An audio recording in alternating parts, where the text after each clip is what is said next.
자, 여러분 즐거운 한국사 수업을 시작하겠습니다. 오늘은 학습지 71페이지. 네. 자, 동학농민운동. 참 말만 들어도 슬프고 아픈 우리 역사인데, 자, 먼저 그 전에 동학농민운동 전에는 갑신정변이라는 위로부터의 개혁을 실시합니다. 그 뒤에 그것이 되지 않자, 자, 이제 아래로부터의 개혁적인 운동이 일어납니다. 그게 바로 동학농민운동입니다. 이게 왜 중요하냐? 이게 어떻게 보면 조선의 마지막 그 일본을 독립할 수 있는 민중의 에너지를 담은 운동이거든요.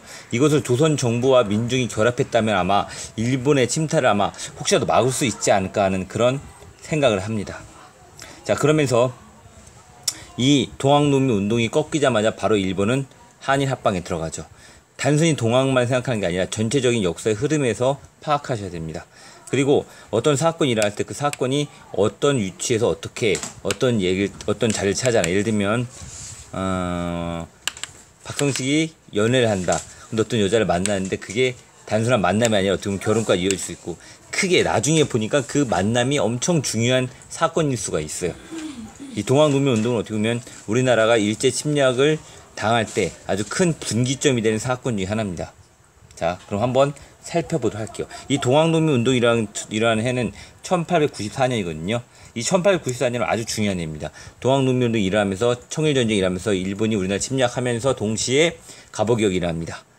자, 그런데 문제는 1884년부터 1894년까지, 자, 갑신정변부터 동학까지 10년간의 기간이 있어요. 그 기간 동안에 그러면 정부는 분명히, 왜 일본이 이때 여러분 민권운동이라는 걸 실시하면서 일본 자체 내분이 일어나. 그래서 우리나라 침략을 못합니다. 이때 문제가 많아서. 그럼 이 시점에 우리나라가 여러분 우리 자체에 스스로 역량을 쌓아서 우리가 발전할 수 있는 기회가 있는데, 문제는 뭐냐? 이때의 정권, 무슨 정권? 민비, 다른 말로 하면 민자영, 또 다른 말로 명성황후라고 하는데, 이 민왕후의 민씨 정권이 이 시기를 놓쳐버립니다. 안타깝죠. 슬프고 아주 아픕니다. 자, 그럼 동학농민운동의 배경부터 보겠습니다. 크게 세 가지를 들 수 있습니다. 이제부터 여러분 무조건 어떤 사건이 벌어지면 그 외부로부터의 또 내부로부터의 두 개를 보겠습니다. 국외적인 배경, 국내적인 배경, 이 두 가지를 동시에 살펴봐야 됩니다. 동학농민운동의 배경, 청일의 경제 침탈. 대표적인 게 뭐냐? 일본을 쌀이 막 일본의 쌀을 사가요. 재밌는 게 농촌에 사는데 농민들이 쌀이 없어서 굶어 죽습니다. 되게 웃기죠? 어떻게 보면 뭐야? 바닷가인데 회를 못 먹어. 그거랑 비슷한 경우가 발생합니다. 자, 그러면서 청일전적인 경제 침탈로 무슨적 분위기가 된다? 네, 반외세적. 별표 하나 치고, 동학농민 운동은 여러분 크게 별표 하나 치고 반외세와 반봉건입니다. 자, 그거 잘 쓸게요. 봉건.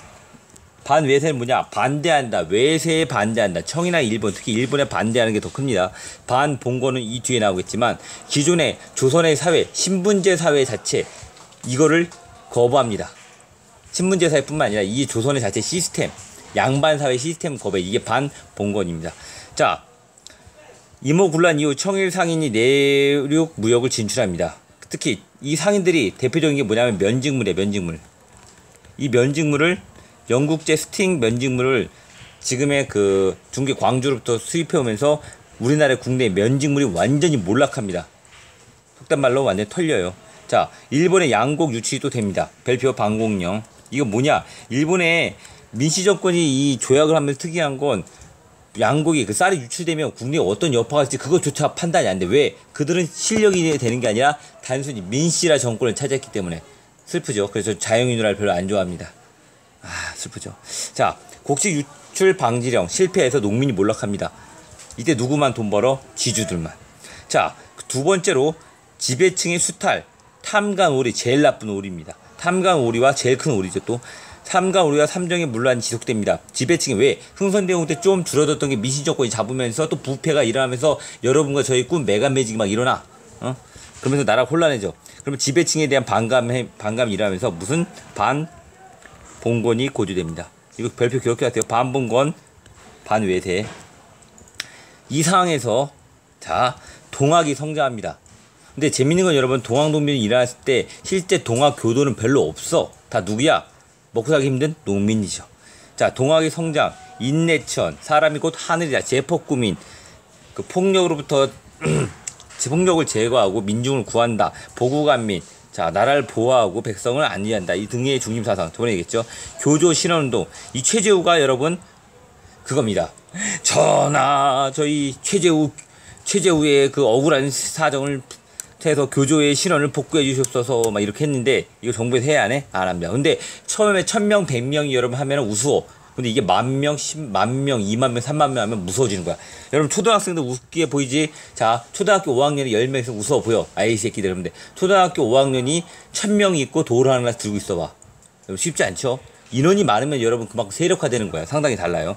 그 다음 3내 집회라고요. 교조신원과 동합탄원을 중지합니다. 처음에는 교조신원, 교조를 우리 교조 최재우를 이렇게 억울한 걸 풀어달라 이거였는데 그 다음 서울 복합상수를 거쳐 보은집회. 보은은 뭐냐면 여러분 정의품송이라고 하나? 나중에 볼 겁니다. 충북에 보은이라는 지역이 있어요.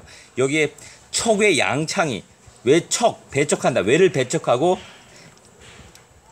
외와 양놈을 그러니까 한마디로 일본 애들과 양놈을 배척하고 의를 든다. 이건 뜻입니다. 이거 특이한 게 뭐냐? 반외세. 이때부터 반외세를 주장하기 시작합니다. 보훈집회부터 사람이 인구가 엄청나게 증가합니다.